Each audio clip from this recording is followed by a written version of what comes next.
All right, welcome in. A very happy Tuesday to you now here to College Basketball Tip-Off Show powered by WagerTalk.com. Are you ready for more madness?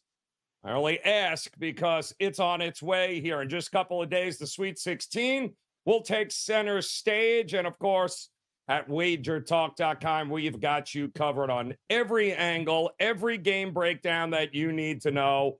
We have got you covered. And we've got, don't forget, some NIT action here. A couple of the extra tournaments going on that people seem to have forgotten about. Doesn't mean that there's not great angles or opportunities there and value to cash a few tickets. And we've got two guys on the show today that know a little something about finding value in winners here. Double R1L, Steve Merrill in the house. Technology be damned. Merrill is here ready to roll, as is Mr. Rob Vino in the house, ready to go. And by the way, big shout out to those of you joining us in the chat room. We go live here to give you guys an opportunity. Any questions you might have about these upcoming games, if you're new to us, drop them in the chat. That's what this is all about. We'll go ahead and get to as many as we can. So big shout out to Instagram, YouTube Shorts for those of you on a mobile, as well as our YouTube page. And gentlemen, let me start with an overview. We did this yesterday. I asked Drew and Brian Power some of their thoughts on the weekend that was, right? I mean, a little chalky for some people's taste there in the round of 32, Merrill. But all in all, I tend to think it's a better tournament without the random 14 seed that's going to get absolutely smoked in this round anyway. So all in all, not a ton of surprises. How about you? You're exactly right, Joe. And there's no question the NCAA committee, the selection committee, feels the same way you do. You know, year in and year out, we talk about how we wish more of these mid-majors make it. I think the first team that probably, a lot of people thought should have made it is making a nice run, by the way, the NIT. They happen to play tonight, is Indiana State. And by the way, I do have a free play on that game between Cincinnati and Indiana State on my page right now at wagertalk.com, Steve Merrill for Tuesday night. But like you said, they want the blue bloods. They want the big boys in this round. And everyone loves the Cinderella story, but nobody wanted to watch that Oakland-NC State game. Although it went to overtime, it was a great game. It's a game nobody cares about, right? So they didn't want James Madison in it anymore. They want Duke advancing. And, I talk a lot about the Ken Palms. And look, I use proprietary models and simulations myself. But the Ken Palms are fun to talk about because, first of all, they're free. They're widely available. Everyone can look at them. And they go back over 20 years. And granted, as teams improve in the tournament and they keep playing, they do move up in the rankings. But right now, as we head into the Sweet 16, 13 of the top 14 Ken Palm teams are still playing. There's only 3 teams outside the top 14. That's how top-heavy it's been. It's only the 5th time since 1979 that all 8 top seeds have made the round of 16. That's the 1 and 2 seeds making up half the field. And it's ironic, isn't it? Because last year, I believe, was the first time ever that no number 1 seed made the Elite 8. And we have all top 8 seeds now in the round of 16. So pretty certain we'll have some 1 seeds for sure in the round of 8 this weekend. But it's for good basketball. We've got some great matchups this weekend and some of the best games we'll have all year. Yeah, no, I agree with you. Rob Vino, what did you think there? Obviously, the upsets in the round of 64, which I think is to be expected. But really, when we got to the weekend in a round of 32, it was like, yeah, Duke is not impressed with you. Purdue is not impressed with you. Go down the list here. And what we thought was a lot of parity turns out to be, well, I guess there's levels to this thing after all, isn't there, Vino? Yeah, and that's the way it used to be, Joe. I mean, looking back, I don't know, 15, 20 years, second round used to be just a weeding out process. Yeah, thanks for participating in round 1. Say goodbye in round 2. The underdogs would attract a lot of money and then get destroyed. So I think, when you go over these games, these 8 games that make up the Sweet 16, you are forced with some very difficult decisions because there's good arguments for both sides in almost every single one of these games. I think a couple of things to note from what happened over the course of the weekend. And Marquette, as we know, totally different with Tyler Kolek. They almost blew that game, but boy, they were out extremely quick on Colorado. Colorado had to make a extreme comeback to make it close in the end, but Marquette is totally different with Kolek. NC State is now 7-0 against the spread in tournament play, ACC tournament and NCAA tournament combined. look pretty good right now. Kelvin Sampson's team, survival of the fittest in that game against A&M, and kudos to Buzz Williams and what he did at the end of the season to turn A&M into like a high-scoring machine. Hmm. A couple other teams that have been really impressive here, Joe, that maybe some might have thought could be gone by this point in time. Iowa State and Clemson. I think Iowa State, what they did against Washington State, that burst they put on has people now saying, you know what, maybe Iowa State's for real. And of course, Clemson, two really big wins. I'll talk about that game in a minute when we do big game breakdown. But I mean, New Mexico and Baylor are good offensive teams that Clemson basically shut down. So a lot of things that we saw over the weekend makes for 8 really good games. And now the change of venues, it's kind of like start all over again, right? Because now we're all in 8 different arenas and we'll see what happens from there. Yeah, it's a couple of days off, a little bit of travel, right? Some still have an advantage over others, so there's still a lot to be determined, but 4 number ones are still alive, and that's our question for you here today.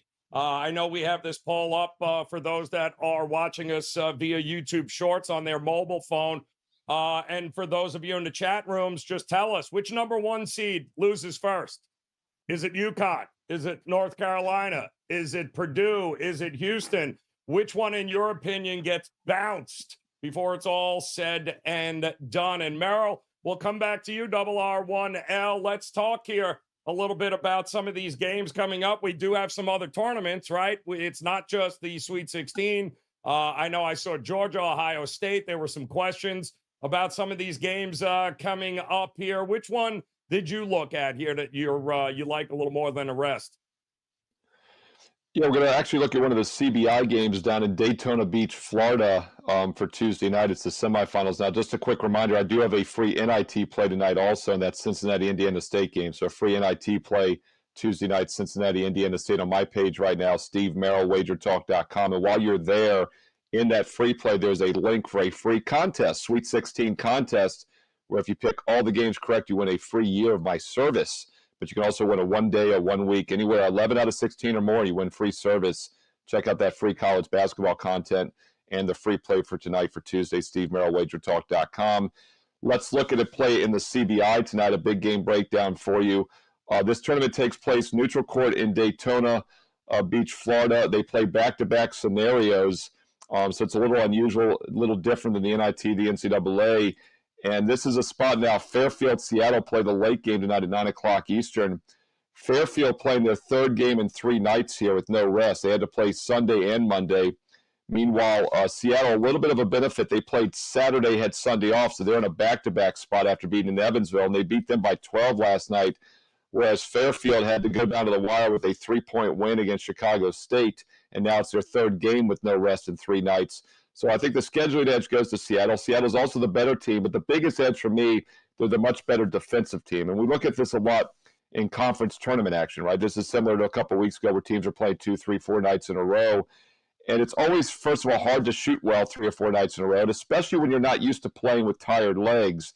And the game is such a 3-point heavy game nowadays, it really is a disadvantage for teams that rely heavily on the 3, and Fairfield does that. They shoot 37% on the season. They take 25 threes a game. Meanwhile, Seattle's a little bit better about scoring within the interior, and they're the much better defensive team. 41% allowed. Fairfield gives up over 46% on road games this year. So we're getting a much better defensive team, the better team overall, no rest situation. I like University of Seattle. This line opened 6, and we have seen some sharp money come in, and it's pushed it up to 6.5, but it's now 7 at some of the sharper books around the world. I like Seattle at -6.5 to 7. I would play it sooner than later as the line is rising. And once again, that's around 9:30 Eastern, I believe, tonight on Tuesday in the CBI semifinals. Oh, I like it. All right, Seattle for the win, to win by margin. Again, 4 games on here tonight.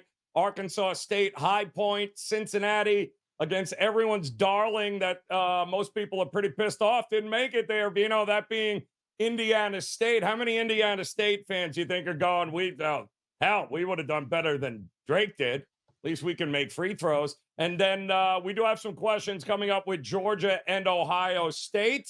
And before we get your big game breakdown, Vino, so far, not a lot of people very excited about it looks like Purdue's chances in our whole question of making it past. A lot of folks thinking here that Purdue is the first number one seed that will lose out here in the Sweet 16. So interesting stuff there. But Vino, what do you got for us here today for a big game breakdown? Which one of these upcoming games are you looking at? Yeah, Joe, like a kid in a classroom when you were talking about that poll, I raised my hand immediately. So I agree with Yep. the audience. Of course, we wait for Matt Painter to do Matt Painter things. It's been way too good for Purdue the first two rounds. We'll see what happens from here on out. But I'm going to look at Clemson and Arizona. Talked about a little bit earlier how Clemson has been really impressive so far. Game opened Arizona 6.5, 152 the total. Arizona's pushed up to 7. I think I saw like a couple stray 7.5s out there, Joe, but still 152 the total. Perhaps the line move correlates to the venue here, which is crypto.com arena in Los Angeles. Certainly location favors the Arizona Wildcats, whose fan base travels very, very well. I would expect Clemson to travel too. I didn't check their ticket sales as of yet, but I'm sure Clemson will put some people in the stands. And Arizona, though, likely to have a little bit more in their corner in that game. I think when we first look, let's just look at experience in this game, right? It's all Arizona in that aspect. They've got 3 starters who have been in a Sweet 16 game already. Pelle Larson, who's been there a while, Omar Ballo. They played 6 games each in NCAA tournament action. Now, both were in the Sweet 16 matchup back in 2022, where our favorite producer, Robert Harris's Houston Cougars, wound up beating them. Last year, they lose in the first round to Princeton. Point guard Boswell, he was in last year's game as well. So they've got experience being here. Count Caleb Love, right, in his UNC action, went all the way to the championship game a couple of years back. So they've got guys that have been involved here, plenty of them. For Clemson, the only guy that's been in NCAA tournament action would be Joe Girard, who did it with Syracuse back in 2021. The transfer now to Clemson played into the Sweet 16 with Syracuse. But the rest of the team has no NCAA tournament experience other than what they've had so far this year. I mentioned the LA venue certainly helps Arizona a little bit. There could be a personnel advantage here for Clemson, though, Joe, because they've got guys that have seen Caleb Love plenty before, and especially the 2 that are going to be asked to defend him. Chase Hunter, Joe Girard. Chase Hunter, obviously, been on that Clemson roster for a while now, played the last 2 years before Love transferred to Arizona. He played against UNC, defended against Caleb Love. When you go back and look at those games, you find that Caleb Love didn't perform well in Clemson, but the following year at UNC, he did perform well. Joe Girard, of course, faced him a couple of times with Syracuse. So that could be big here when it comes to defending Arizona, because you start looking at field goal attempts by their individual players, and it seems like Caleb Love get ball, shoot ball, and the rest of everybody watch Caleb Love shoot the ball. So that could be really big for Clemson in this game. And I think that Chase Hunter, the one guy that you saw after the conclusion of the other game, who was kind of like frantically yelling into the microphone, "I've got blood all over me. Let's go. Let's play again."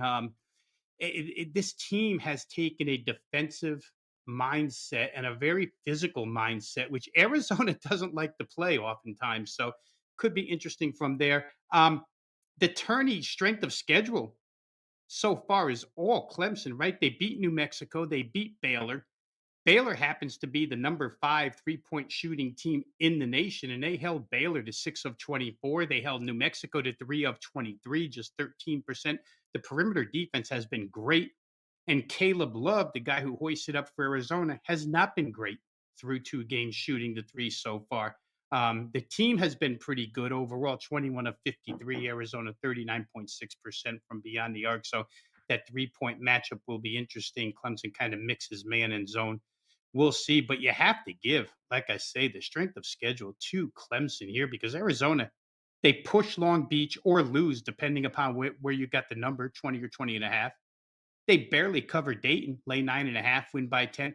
And those two teams are both easier, in my estimation, to play than New Mexico and Baylor. And what's good about those two games for Clemson is that New Mexico loves transition offense, speed it up the way Arizona does. Clemson's already showed you that they can defend that. So, again, there's a lot of things here that point to Clemson plus 7.5 as being a decent look as far as on the floor is concerned. Um, Again, venue and experience go Arizona's way. But if you're just looking at matchups and what's been done in this tournament, looks to me like Clemson. You can add to that, Joe. Clemson's 8-1 against the spread as an underdog this year, and you're going to get 7.5. So I think for a big game breakdown, it's still a couple days away, but my initial look is toward Clemson plus the points here. Yeah, I would say, we got a great question on Instagram that came in, and a couple of comments, Merrill, about your lack of a free play. They're looking for it. So may want to hop on that, Merrill, because we're getting all sorts of she stacked dollar, not happy, looking for that free play of yours you mentioned, can't find it. So we'll get that up there in just a minute. Hold on, let me check. I'm just saying. It was there an hour ago. I'm just saying they're having all sorts of issues finding what it happened for you here. Hold on. Clint, by the way, has got Creighton I'm looking at it right now as we do this show. Live at sure? 2:27 p.m. Yeah, 2:27 p.m. Sure? Eastern. And look, I am having some tech problems today. I'll be the first to admit it. You guys know this, but I am on my homepage right now. Steve Merrill, WagerTalk.com. Get there quicker with shortcut WT.bar/SM. And it says free picks, and you click on it. It says, I'm not going to give it away, but it's Cincinnati at Indiana State, and I do have a side in that game. And yeah, I don't know what else to say. It's on my homepage right now. You got to go below Hey, Joe, you got to go below the 2 strong NBA best bets for tonight that are for sale. She stacked dollar on Instagram. You got to kind of scroll down a little bit, is what Merrill is saying. But judging from his microphone issues today and everything else, I think it was worth the question. Unless my eyesight's gone bad, it's there. I'm just saying. Unless my eyesight's gone bad, I think I'm seeing it. Yeah. So we do have a question. Shout out to Clint, by the way, who's got all sorts of he's got Creighton beating Purdue in the Elite Eight here. Some great comments, by the way, in the chat, and some great questions, guys. We're going to get to them here. But one that just came in from Damn Daniel. And I think it's a great question as far as who would you say the most overrated team is left here in the tournament. And Vino, I think you just kind of touched on this game, and I'll say it too. It's Arizona. The fact that they're not even the favorite to take down as a number 2 seed, they're the favorite. North Carolina's not even a favorite to win the West over there, and yet they've done nothing that would lead me to believe that, they won't still win that. But I do think the love for Arizona, and on paper they look great. But Merrill, I mean, how many more times do we have to watch Arizona not live up to expectations here? Michigan State was the same thing. Like Michigan State, you are what you are. I don't trust Arizona in a big spot here coming up. And to Rob's point, why are we sleeping on Clemson and acting like we're in the Sweet 16? There is no more luck. You're here for a reason, right? Right. Well, I mean, the reason they're favored to win the region is because they have an easier game to get to the Elite Eight. I think that's the logic there. They're a 7.5-point favorite, whereas North Carolina has to get by Alabama. Otherwise, I think Carolina will be favored most likely in that game. Although I don't know. I mean, Arizona still might be favored over them when they go head-to-head, if they go head-to-head. Clemson's an interesting case study, Joe. Year after year, the teams that nobody thought deserved to get in and then are single-digit seeds, like Michigan State, a 9, Clemson, a 6. They always seem to do well, but that often dies off in the second week. So we'll see if Clemson can keep it going. But the other ACC team we haven't talked about, I just said Carolina Clemson, is my answer for most overrated team. And I know it's the low-hanging fruit. They're the worst team remaining, but NC State. 5 wins in 5 days just to make the tournament. And yes, they won both games last week, but they got fortunate. They didn't have to play Kentucky. They played a 14 seed in Oakland. They played a mediocre Texas Tech team the round before that. They were a phony squad. With that said, the only team to ever win 5 games in 5 days and make the tournament was UConn back in 2011. They won the national championship, but that ain't happening here. NC State is done. And even if they get by Marquette, which I don't think they do, they got to play the Duke-Houston winner, which are two of the best teams in the country. So NC State's Wolfpack triple in pretty shortly here. Yeah, I kind of agree. Rob Vino, most overrated at this point. Who do you think it is? Because I'll have an update on the poll question about who's going to be the first number one to lose in the Sweet 16, which it's getting interesting there. But who do you think is the most overrated at this point? Yeah, I mean, if we're going off of results, first 2 weeks, Joe, and overrated or overvalued, meaning according to point spread and their margin, the difference between what the point spread was and what the final result was, then it is Arizona, right? I mean, they play 2 weak links and they can't cover one game. Best you could do is get a push, and then they can't cover, or they barely cover against Dayton. So all in all, they're like a half a point better than the competition so far, Long Beach State and Dayton. I mean, at least in NC State's case, they're an underdog this week. They're still getting 6.5 to Marquette. So I don't know if they're overvalued because they are an underdog and they did cover their first couple of games. But this team is out there again as a sizable favorite, as you mentioned, having shown us nothing as far as point spread covering ability through 2 games is concerned. So I think if it's kind of different the way you phrase it, right? Overrated, overvalued. They're kind of different words in gambling terms. Overvalued meaning somebody who's just, the point spread doesn't dictate what they've done so far. And I think in that case, the value point, overvalue, got to be Arizona, because the rest of these teams, as much as I think Purdue is going to fall, Joe, they pretty much dominated the point spread so far. So I can't call them overvalued. The point that odds maker hasn't come close to UConn, hasn't come close on a lot of these teams. Yeah. NC True. State, how about, Alabama's in there, and who knows how good Alabama really is. If you want to just talk about overrated, maybe Alabama's going a step too far too.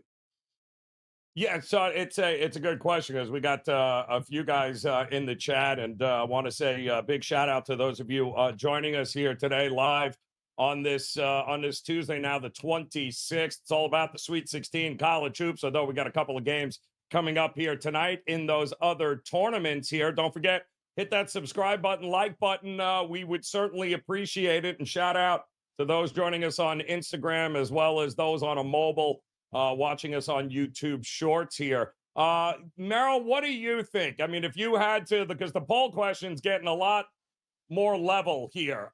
Purdue is the early favorite on the number 1 seed, most likely to lose first here.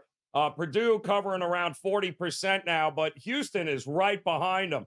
And my question is, how confident are you that Houston, who was, I mean, let's face it, that was just an all-out war. That poor kid who hadn't played more than 7 minutes in his entire college career has got to go out there and shoot free throws to win the damn game, and he does. But, sometimes that works against teams where maybe they don't have a whole lot left in the tank going up against Duke. How do you view that win? Congrats. But are you worried that maybe that took its toll on Houston as well? It's so funny. I was telling that story to some people, parents and players, at an AAU basketball practice last night. Because a lot of people hadn't seen it. I go, they're so thin after fouling out in overtime that this guy has not played for 2 hours. He's 3 for 4 on the season from the free throw line. And I'm sitting there watching. It's a 3-point game. I was like, the safest bet ever is he's going to miss this. But he missed it long. And credit to the announcer. He pointed that out. That's a good indicator, because normally when guys choke, they miss it short. They hit the front of the rim. And he switched the next one to give him a 4-point lead. It was a nice little shot, but that is a tough scenario, to say the least. And it got me thinking more about Houston, the way they let A&M back in that game. They were up 10 late. They allowed A&M to get to a 3, and that gave them the ability to hit that lucky 3 at the buzzer, but they were in a situation to do it. Houston, year in and year out, seems to be one of those teams, kind of like Gonzaga for many years, that could get really close but just isn't going to get it done. They don't pass the smell test, and they're a really good offensive team. They're still like a top 20 efficient offense, but they're never top 10. They're always number 1 defense. And if you look at all the teams that have won it, in fact, the last 7 or 8 tournaments, the team that has won it has always finished with a higher offensive rating than defense. Even when Virginia won it 5 years ago, they finished 3 and 5 in the Ken Palms. Houston is not going to finish with a higher rating. They're currently 14 and 2. They're not going to overpass that strong defense. That's the same reason I'm not big on Iowa State. 49 and 1 are their current ratings. Now, Bama is the extreme opposite. Bama has by far the worst defense. They're at 101. No defense that bad has ever come close to winning the title in the last 20 years. So you can eliminate them as well. As far as the poll question, the first number one seed that plays is UConn. So technically they could be the first to lose, but they're not going to. And then you've got Good UNC point. as the shortest favorite of the four. They played the next game on Thursday. So theoretically, you probably take a shot with UNC, but I think UNC's defense is much better than Alabama's. So we go to Friday. Matt Painter, Purdue, always looking to fade him. Don't disagree there.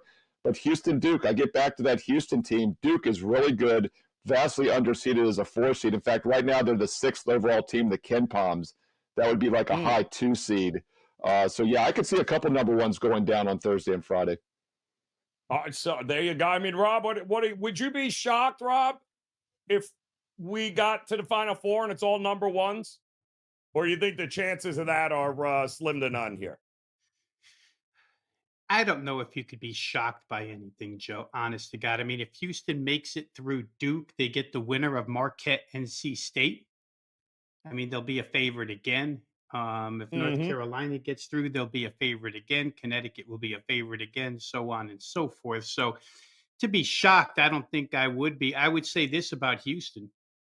It's a team that never goes deep. Personnel wise, right? Kelvin Sampson is a 6 or 7 man rotation this year, like a 7-man rotation guy. It took 4 starters to foul out of that game for Houston, for that game to be dragged where it was. I mean, they coughed up a lead late, but every single one of those starters is a key component. And when LJ Cryer left the game, it hurt, no doubt about it. And again, credit to Buzz Williams and his guys, Wade Taylor and company. For Houston, they get the 4 days off now. I think you refresh, and are you going to ask Duke to foul 4 of their starters out again? Because I don't know. We'll see if McCain and Roach, the guards for Duke, are up to the pressure that they're going to see. Now, they've got good ball handling numbers this year, but Houston turns people over like crazy. And we saw Houston go out there mad at Kansas and just absolutely chop down their center, Hunter Dickinson, in that game, and they beat that team by 25. So I wouldn't put it past Houston to get by Duke. I don't know that Duke faces anything this physical here as they will here. But again, I don't know if I'd be surprised if all 4 didn't make it. I certainly think UConn's going to get there, so we'll see. What do you think? We got some great comments in here about maybe the possibility of Love in Arizona having to take on North Carolina for all the marbles there coming up and maybe the experience factor. But I think Love is he's a wild card because that guy could either not get it going and be a total detriment to that team, or he could end up taking them to the national championship. But there's a lot of love, Steve, for the Zags. I'm seeing it in the chat rooms too, which makes me worry because we're still looking for the wheels to fall off of Purdue. But now nobody paid attention to the Zags throughout leading into the tournament. But now it feels like the Zags are going to be that trendy dog that we're going to be looking at here in 16. Not saying they can't beat Purdue, but it feels like they are becoming that trendy dog this round. Totally agree, Joe. That's what I've been saying about teams like Michigan State and Clemson. Now, everyone thought Gonzaga should get into the tournament, but like you said, no one's talking about them. And I mentioned earlier how Houston and Gonzaga always seem to underachieve. Well, this year, no one's expecting anything from Gonzaga, so you almost feel like they're going to overachieve for that reason. I will point this out, though. I mentioned the metrics. I've gone back to the history of the Ken Palms back to 2002. That gives us 21 tournaments. The past 21 tournaments, almost always a higher offensive rating, but they're almost always a top 10 offensive efficiency team when it's all said and done, but they're always a top 25 defense as well. That eliminates 5 of the 16 teams defensively. I talked about Bama, NC State, Illinois really bad defensively. Clemson actually is only at 38th. Gonzaga's only at 41st defensively. So I do think they will falter at some point. And then of the other 11 remaining teams, the only ones that really have a chance to be a top 10 offense when all is said and done is maybe Houston, maybe. North Carolina, maybe. They're actually at 16th. Connecticut is there. Arizona is there. Purdue is there. I mean, Purdue keeps sneaking in. If it wasn't the Matt Painter factor, I'd be very bullish on Purdue. But I do think the Painter underachieving is a real thing. But Duke is also in that mix, along with Creighton and maybe Marquette. So there's only really 6 teams or so I think that can still win this. But Matt Painter is kind of a disqualification for Purdue. And it was funny. I was listening. Shaka Smart takes that first four team in 2011 all the way to the Final Four of VCU and becomes famous because of that. I don't believe he's made it out the first weekend since until this past week when they finally won. And they were talking on the radio about, I was listening to this on the radio actually, and they go, he's such a brilliant X's and O's guy, just like Matt Painter. And I was laughing to myself because I'm like, the guy, they're saying Shaka's a lot better than the results, and then the guy to compare him to is Matt Painter. I was like, you're not doing yourselves any favors with that argument. But we'll see what happens. And Rick Barnes, of course, at Tennessee is another guy that has underachieved for decades. So you can get your short list down pretty quick when you start eliminating teams like that. So, here's, I've done a bunch of shows here this week all over the place on different networks, and we go through all of these Sweet 16 games. And here we go again. We've gone 30 minutes. I've seen it in the chat room now. Nobody is talking about Illinois. Like, nobody even brings them up like they're even in the tournament. So I think too much offense I don't trust Iowa State offensively. I think they're going to need buckets. I ain't getting them. But I think there's a lot of ways Illinois can beat you here. But maybe we should look at them as maybe one of the more underrated because to me, they're the most dangerous team on that side. I don't want to play Illinois. Illinois, if I got to get in a shootout, which I most likely have, they got more weapons than I do, Vino, and that's always going to be a scary and older weapons too. That's one of the more experienced squads in the Sweet 16.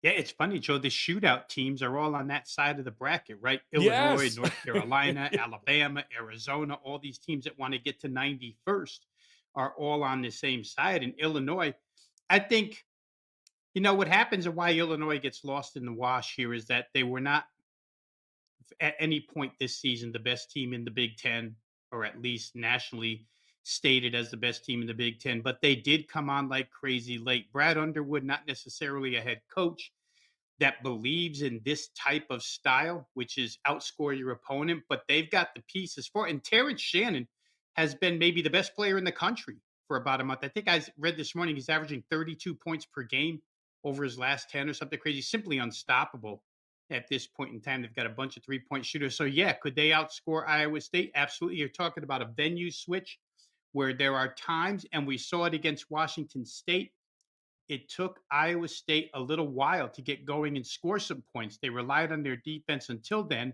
and then they passed Washington State. But that being said, Illinois' offense is 10 times what Washington State's is. So if you get behind them, it's a pretty big comeback at that point in time. So I could see Illinois. I want to just backtrack real quick here, guys, to Gonzaga. And yes, we joke about it a lot. Rick Barnes, Matt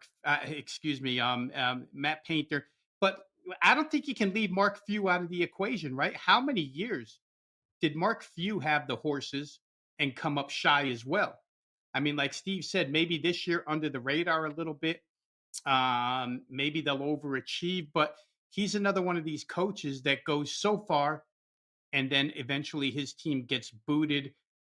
Where Houston is concerned, I always think that Houston in the tournament is a team that eventually they'll have a night where they don't make their threes, and that's generally what gets them ousted. Is they have a night where they're like 3 for 23 from 3-point range, and the defense isn't good enough. We'll see. Creighton is one we haven't really talked about, but they have an offense, as far as starting lineup is concerned, as good as anybody with inside outside, because you have Kalkbrenner as a big force inside and then the exterior guys. And to me, they look exactly the same on the floor as Purdue does. It's will the surrounding parts, Baylor, Shireman and company, do the job? And for Purdue, it's always those 3-point shooters, right? Mason Gillis, Fletcher Lawyer, these Braden Smith. Are they going to do the job for Purdue? We'll see, but I don't know that Purdue's any better than Creighton at this point in time, to tell you the truth. So they could be a team as well that we might look out for. And don't let me leave out, because we can poke holes in every single one of these, right? Yes. Don't let me leave out Tommy Lloyd, who has only been there a short time. Oh. He's a Mark Few assistant, but Tommy Lloyd plays that team out of the tournament. And so far they've come up with 2 games where they barely got a cover and didn't cover. So there's a lot we could talk about here for sure. Well, we do have a couple of guys in the chat. Want to send a shout out again. Anthony joining us via Instagram. Justin's got a crazy money line parlay here today, in which we'll get to in a minute with some of the games going on. Merrill, your free play is one of those plays in there with that you just gave out here on the show. Seattle, I believe, is where you were leaning in that game. Yep. Ohio State and Georgia. There are some question marks about that game tonight. We'll get your thoughts on that, but don't forget to hit the subscribe button and the like button if you could, guys. We would much appreciate that. And of course, that thumbs up always goes a long way. Merrill, there's a lot of San Diego State love going on right now in the chat rooms. And wow. didn't we see that. this? Didn't we see this? Yeah. Because I could have sworn we saw UConn. How did that work? Now, to me, the San Diego State team last year was better, and they still weren't good enough. And I think the UConn team is better this year than they were a year ago. Correct. So I'm having a hard time figuring out where San Diego State is going to pull off the upset of the century here. Yeah, wasn't the line like half of what it is this year? And the line's currently 11. It was like 5 or 6 last year, if I recall. So, no, you're exactly right. And I'm glad you circled back to UConn, because I was thinking as Rob was talking, the one team we haven't talked, he said Illinois, but the one team we haven't talked about is UConn, the best team in the tournament. My prediction to win this whole thing when it started, they were 4-1, now they're 2-1. And they get a very favorable matchup here. They don't have to play Auburn. And I'd said when the tournament began, let's back up a little bit. First of all, UConn last year won the whole thing. They finished number 1 in the KenPoms. They were the 4th-ranked team when the tournament began last year in the KenPom. I archive all of this. I go back and research it. They were a 4 seed, yet they were 4th in the KenPoms when the tournament started.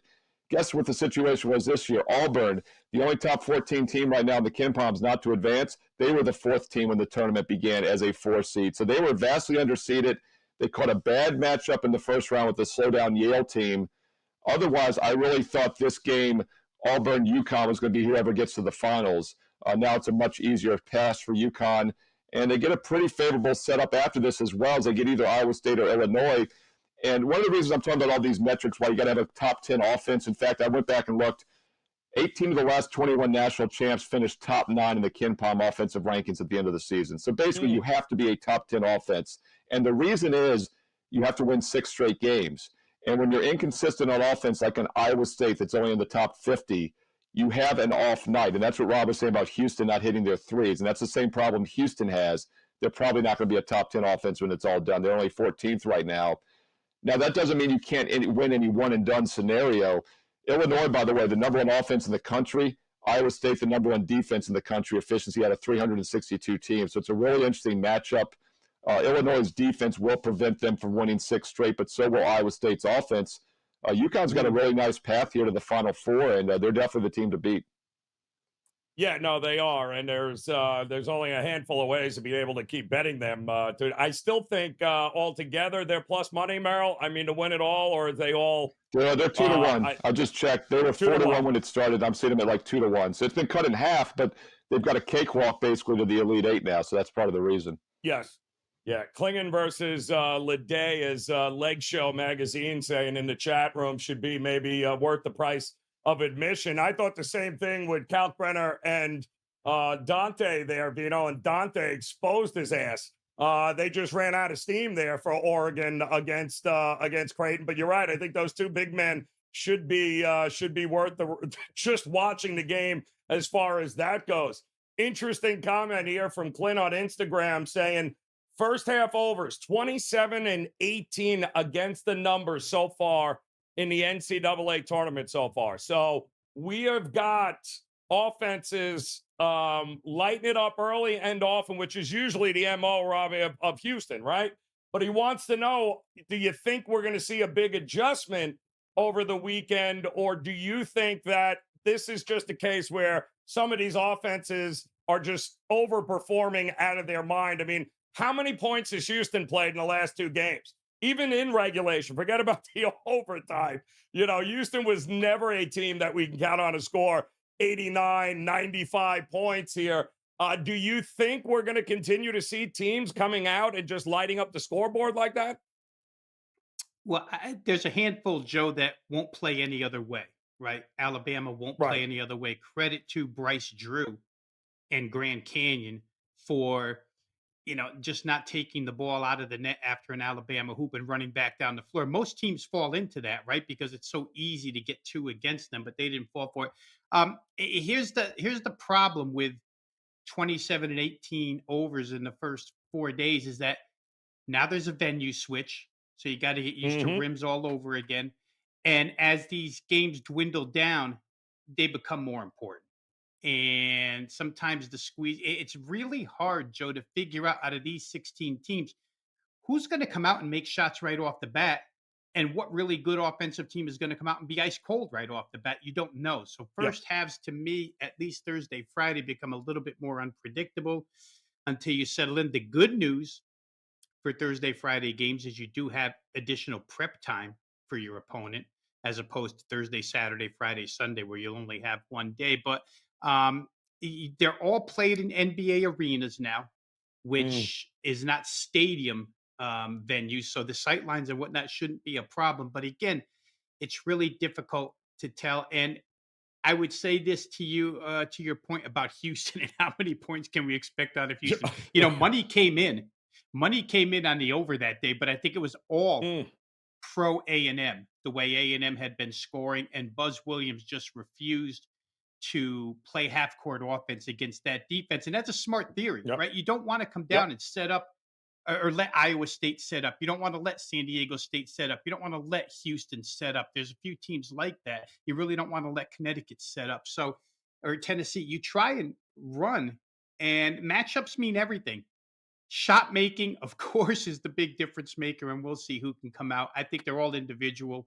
Obviously, to make a blanket statement, will we see that type of number again? I don't know if I could make it. Yeah, it's a good question, Merrill. It's a good point here because all the venues change now. Everyone for better, like going to the Carrier Dome, which usually the Carrier Dome for years, Merrill, Mhm.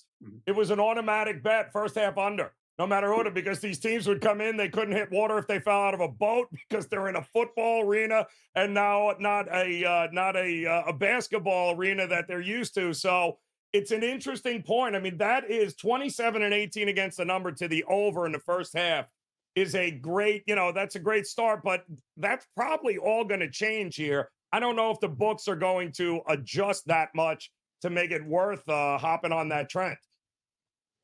Well, I mean, the other thing to keep in mind, unlike the NBA, college basketball, they always inflate the second half totals. You're talking about anywhere from like 8 to 10 points higher the second half total will be than the first half. So it takes a little less to get the first half over. And the reason being, especially in the tournament, is that when a team is down, it's do or die. They don't live to play another day. They're going to foul more down the stretch in close games, and you get all those extra points in the second half. You don't see that as much, especially in the NBA regular season. In fact, you often in the NBA see first half lines that are a little bit higher because of the blowout factor. So it's something to keep in mind. But yeah, I would err on the side of probably unders more in the first half, especially on Thursday and Friday for the reason Rob mentioned is that the guys have been off now. They might be a little out of rhythm with the travel in new arenas, even though they are NBA arenas. I don't put too much into the fact that last week went over. I think that was just random variance. One angle I will point out real quick, you can kind of put these in your notes, all the viewers out there for next year. I haven't gone back and researched it, but I think it makes a lot of sense. Teams that played on Tuesday and Wednesday, those two 16 seeds that advanced, I thought it was interesting that both Grambling and Wagner covered the first halves against Carolina and Purdue, yet they got blown out in the second half and still failed to cover the huge numbers overall. And obviously, Carolina and Purdue were great second half plays on top of that. Something to keep an eye on because the two 16s that had just played had some momentum, a little bit of flow, and then as expected, they got just blown out in the second half. They didn't have much left in the tank. Be an angle interesting to keep following because it worked pretty well this year. Yeah, no, it's a great call there. It's going to be interesting. I'd be careful with the trends at this particular point, just given that everything changes here now, especially in these some of these early games. We do have a couple of more questions, by the way, guys. Don't forget to hit that thumbs up and hit the subscribe button if you're joining us here for the first time. Shout out to those joining us via their mobile phones on our YouTube Shorts feed. Certainly appreciate you guys.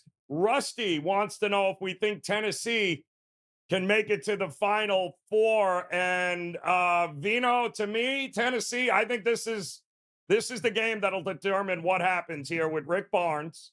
Can he get past this game and move on? If he does, I like his chances because I do think certainly there's no shortage of talent with Tennessee, but I do think this is probably the litmus test to think if Tennessee really has a chance here. It is for sure, Joe. And again, as Steve mentioned early, what we all agree upon is that the Matt Painter factor is a real thing.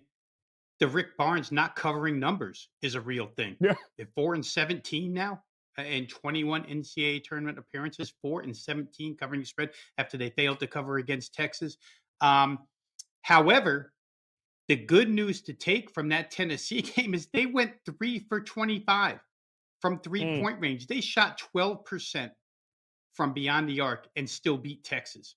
The defense was that good against a really good offensive team. I think Texas had the number one effective field goal percentage in Big 12 play this year, and the Big 12 has a lot of good defenses. So if you're going to take something good from that game for Tennessee, you take that and you say to yourself, well, they can't shoot 3 for 25 from 3 again. So they're probably right in it here with with Creighton. You start going through player matchups and that's a difficult game, but I agree with you. You got to get past this one. The line is only 3, which tells you how much respect Creighton has in the number here. I guess Coach McDermott is the one guy we haven't really picked on yet as a guy who could falter for Creighton. Generally we don't see them come this far, but they do have a really good inside out, and they can play slow and methodical, and they can play up and down. It'll be defensively with them. Real quick with UConn, guys, for those who don't know, that Boston venue is a huge, huge asset for UConn. I mean, if you're not out of your house right now and driving to Boston, you're probably going to get stuck in traffic for 2 days because they travel, and it's about 90 minutes away. And San Diego State is light years away from where Boston is. So big advantage home crowd for UConn in that game. Yeah, it truly is. Stop Marcus there on his mobile hanging out in YouTube Shorts. He thinks UConn is going to roll. I don't blame him. He had a UNC ticket before the tourney. So do I. And Bama is not going to play enough defense, I think, to make a difference one way or the other. Merrill, we do have a fantastic question coming in. And I want to make sure I get the quote correct here because it may be the question, Rob Vino, of the century here. Let me see if I can just find this here correctly because I believe Merrill question wanting to know now that college basketball is coming to a close, what are you going to watch with William and Mary? I think that's an absolutely outstanding question. And it's legit here. Now that college basketball has moved on, Merrill, what exactly are the plans for William and Mary content you will be consuming? Yeah. So it's funny you say I actually went to the baseball game 2 Sundays ago. I hadn't gone to a game about a year. I went to a Woodbury baseball game, and I just earlier today had a 2016 CAA Baseball Champs shirt on, but I switched before this, put the William Mary sweatshirt back on, so I could actually have shown you a William Mary baseball shirt, but instead I got a basketball T-shirt on. But yeah, all seriousness, they hired a new coach. They hired the Cornell head coach for the past 7 years who played at the NIT. He's coming to Williamsburg. The press conference is tomorrow at 1 o'clock Eastern. I was thinking about trying to jet out of here right after Wager Talk today and catch it, but I don't think I will. But interesting hire. And my first question was, why would he leave an NIT team to come here? But he's doing it, and we're going to find out how it goes. Big shout out to Raymond Long joining us. First time in the chat room there, joining us here on our Facebook page. We certainly appreciate our YouTube page, rather. We certainly appreciate you coming in here, Raymond. Also, some are mating. I mean, what was that? Fort Knott there. Women's water polo. Are you up to date on William and Mary women's water polo? And if they have a women's water polo team, that's basically everything we need to know about that. All right, last game here, guys. We'll run into it here quick. And I don't know if either of you have a strong take on the game coming up tonight between Georgia, who lost 10 of its, final 12 regular season games. Then they get here, and it's like, oh, okay, now Mike White's got him playing. And it's like, you got to be kidding me, taking on an Ohio State team that, Go figure. You get rid of Chris Altman, and now all of a sudden everything changes there. They go more up tempo. It looks like a pretty high total, too. I think 150, 151, somewhere in that ballpark. I know Justin was looking to pair that up, I believe, with Seattle and maybe one other game there on a money line parlay. Either one of you, Merrill, I'll go to you. Georgia, Ohio State here tonight. You lean them one way or the other? This is a situation in which Ohio State's going to need to slow the game down. They're at home. Normally, home teams can dictate the tempo. Georgia does like to play faster.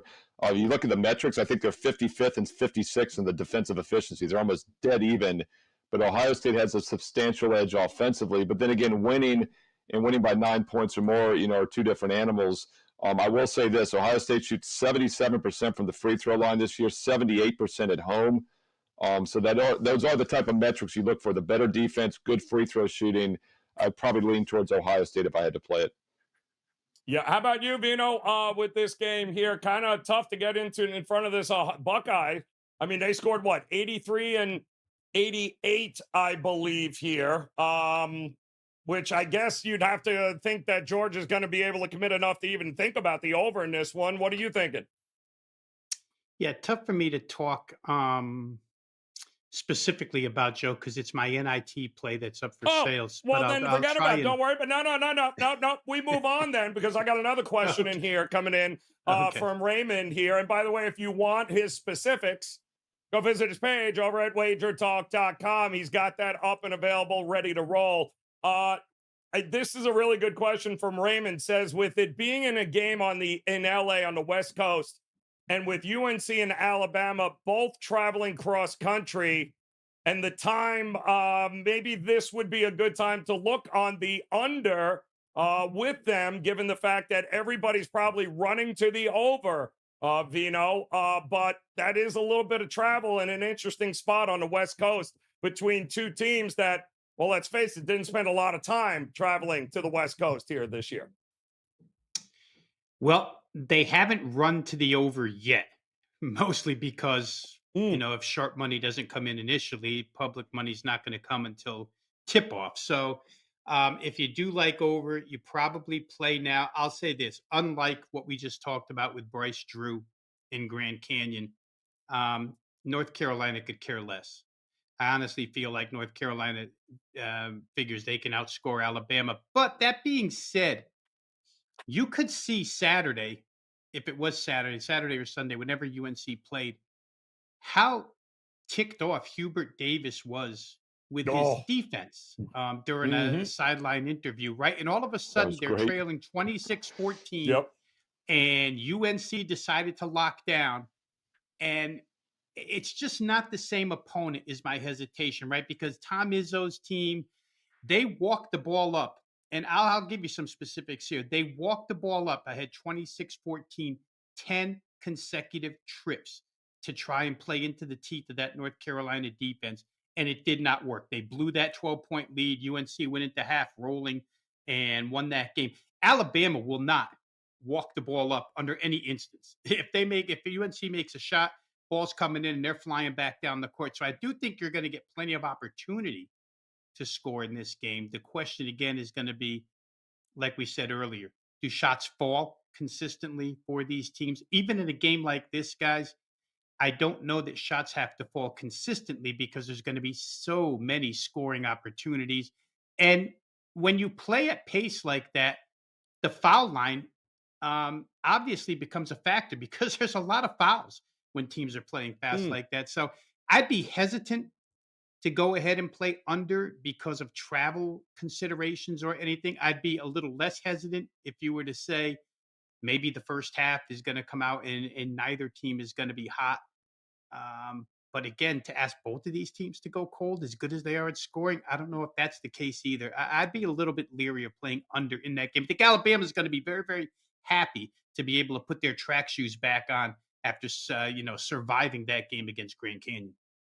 I agree. One more shout out to what is it? B28 Lawson on his mobile phone there, watching us via YouTube Shorts. He compared, Merrill. It says UNC played Miami Miami and Alabama are they're the same team. Great offensively, can't play any defense. And he's got a point, right? I mean, I think it's a pretty good comparison, UNC to what Miami was, and UNC handled it, or Alabama and what Miami is. Yeah, Miami and Florida right now is 113th in the KenPom defensive rankings. Alabama's, I think, 101.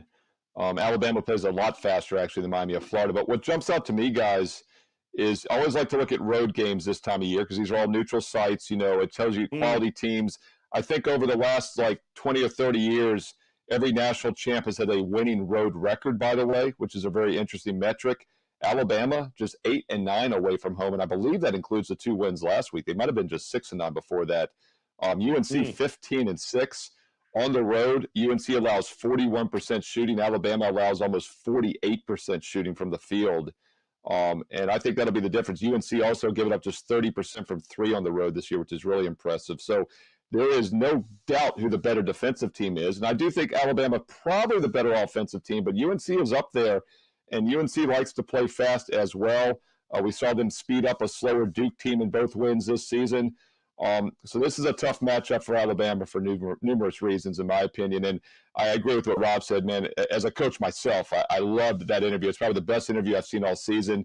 Hubert Davis is still the best shooter I've ever seen in person. He went to my rival high school. He went to Lake Braddock. I was at Robinson as a 10th grader coming out of the weight room one day, and there was some dude in the gym, nobody else in there, and he must have switched 100 straight three-pointers, and that was Hubert Davis before he went on to North Carolina. This is late 80s, early 90s, whenever it was, and I still think of that every time I see him. So he's always been a guy I've rooted for, and I think he's doing a great job at Carolina. And listen, the mark of a great coach is his team. He knows how to push the right buttons at the right time. And you know what?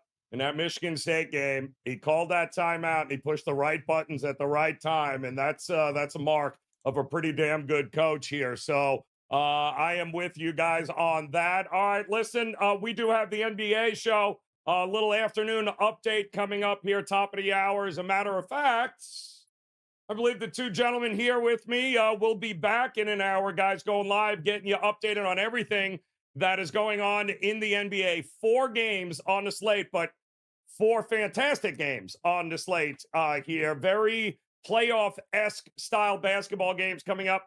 We will go Q&A. We'll answer any questions you guys might have about those games.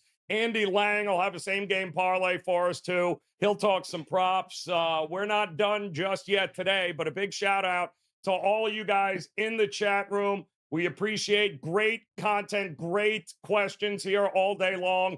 Go ahead, hit that like button, hit the subscribe button if you haven't done so. Become part of this Wager Talk TV family. Again, shout out to those of you new who just stopped by here. We certainly appreciate it. Shout out to Clint and the others over on Instagram. You guys rock. We appreciate it. Listen, no matter what, best of luck with all the plays here tonight. Come back and join us again soon. We'll do it, in fact, in about an hour. Come back and join us here on Wager Talk TV. We'll see you then. Good luck.